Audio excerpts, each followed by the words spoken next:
Hi, my name is Emily Iannielli, and I'm a male to female transgender girl. And I'm very active on Facebook, YouTube, Reverb Nation, Twitter, Instagram, and I'm trying to develop a presence. Actually, I would love to be a spokeswoman for the transgender community. I have a pretty good background in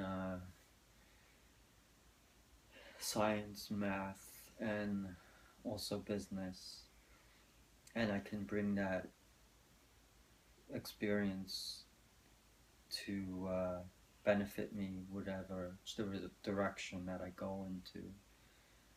Lately, I've been focusing all my energies into my Reverb Nation music art page, where I am technically an artist in my mind. But I am an artist legitimately. I am actually recognized as an artist, and quite surprisingly, my ranks have been going up, which makes me happy in my own local area, I guess, within confines of Long Island. Currently on Reverb Nation, I'm ranked #1, which is pretty cool since I only started my artist page about a month ago, and I'm already up to 70 song entries. Now when I say song, it's not really like singing. I'm not actually singing. What I'm doing is I'm speaking. So I didn't even know that this genre existed. It's called the spoken word. But I'm not saying I'm like an evangelist where I speak like other several celebrities who are involved in the ministry.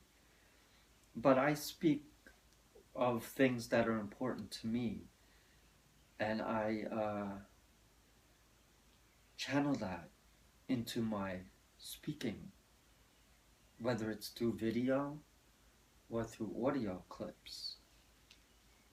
And I have a sense of accomplishment when I can write something that is emotional. I kind of dig deep within myself and I bring it out.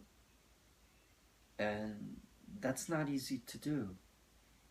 But I have been affected by so many things in my life that I'm able to touch and dig into that well of emotion. And I think it's very important that we as people in general can do that. We're on the verge of history in the community of what I identify as. I'm not making this video a political statement, but I am represented in the LGBT community. I am transgender. I identify as a female. I was born male.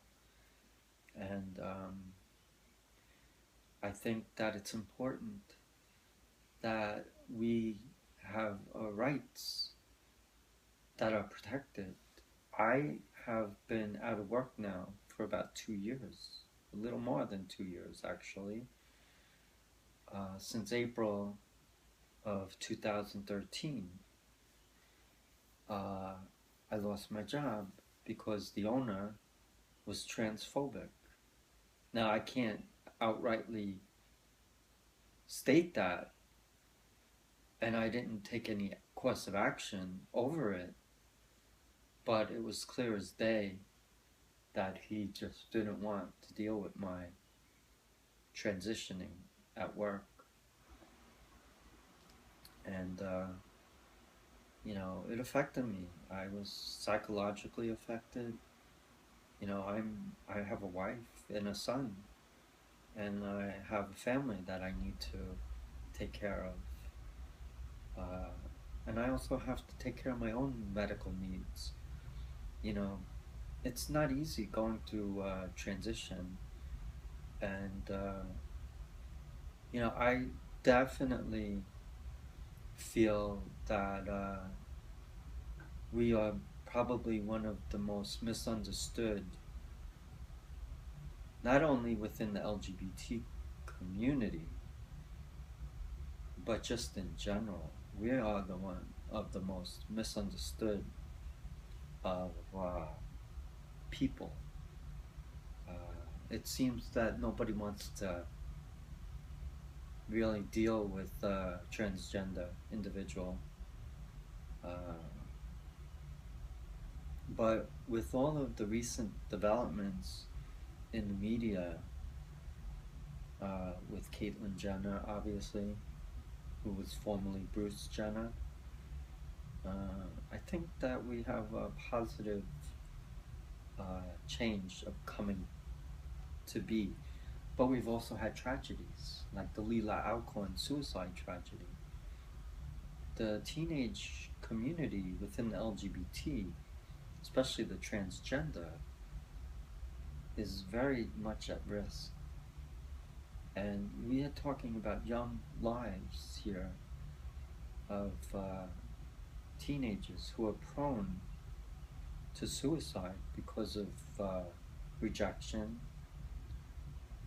It's very difficult when you're transgender to come out and to be truthful to who you are. And I think that we have to really change the way we think about life and people. And we have to understand that not everybody is the same, you know? We all have differences. It took me many years to come to terms with my own transgender feelings. And to be honest with you, I tried desperately to never transition. I was afraid to transition. And I'm still transitioning. Once you start transitioning, you don't, it just, there's no end to it. It's evolving constantly. You know, my transition started three years ago, to technically, when I started on my hormones. But my life and knowing that I was different goes way back. When I was 3, I knew that I was different and that I had to uh, try to deal with it, which was a very difficult thing for me. And I was a very shy kid growing up. I couldn't relate to people. I thought there was something really wrong with me. I couldn't understand why a boy growing up would much rather wear a dress or get her nails done, grow her hair out, um, put ribbons in her hair. You know, boys just don't do that. But that's how I felt. I felt that I should be wearing a dress. I wanted to go and get my hair done, my nails done. I wanted to get dolls, you know? But boys aren't supposed to do that.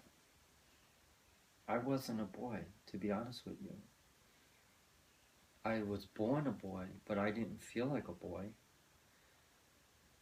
And I knew there was something wrong with me, but I didn't know quite what it was. I knew that I had these feelings, though, that I couldn't explain. And I couldn't tell my parents or my 2 sisters.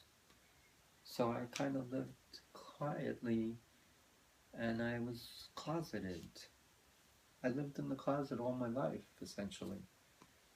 And it was very hard for me emotionally. And the only way I could deal with it was by burying myself in my schoolwork and finding areas of interest. I did gravitate towards playing baseball. I was very much into music. Uh, in high school, I started running as being recruited by uh, a kind gentleman who saw me on the lunch line and recruited me to run for his cross-country team. Uh, but I was very much uh, very sheltered and quiet, and I struggled all my life with my gender and feelings of being different. And I couldn't relate to others. I wasn't like others. I didn't relate to boys, I didn't relate to girls. I was just me.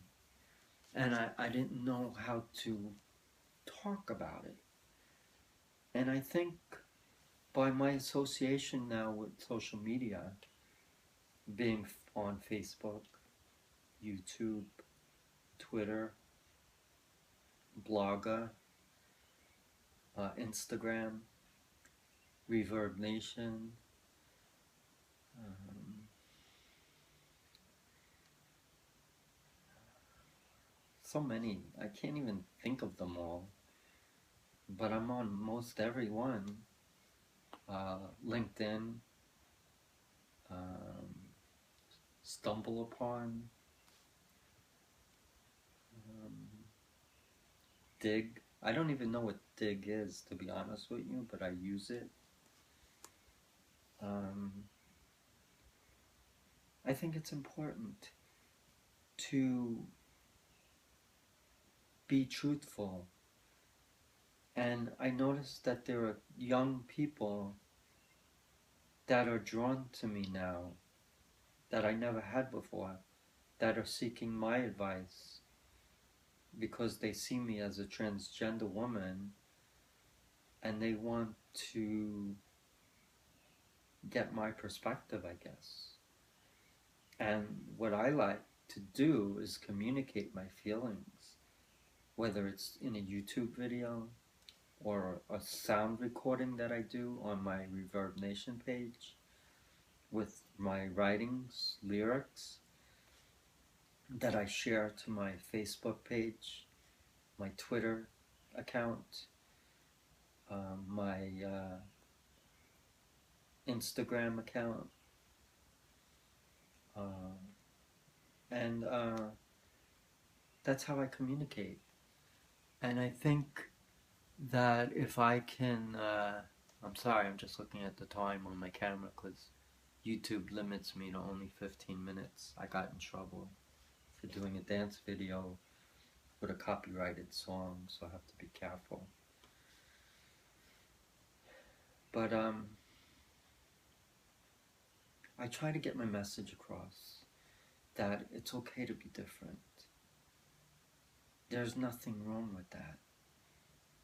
You have to live your life, find your inner happiness and peace, and you have to also realize that you're going to come up with a lot of ignorance, and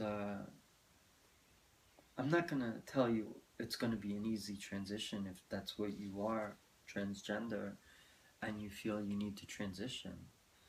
By no means is it an easy transition. I've struggled with it, and I sometimes wonder how I've gotten this far. But I will tell you that the struggle is worthwhile if it means that you're going to find your inner peace and inner happiness. And there are risks, most certainly, but the benefits far outweigh the risks. If you transition and you know in your heart that's what you need to do, and you look and you see someone that you can accept and understand as you, then it's all worthwhile. And I would definitely suggest that is the right thing. I have to go. I'll talk again. I love you. Bye.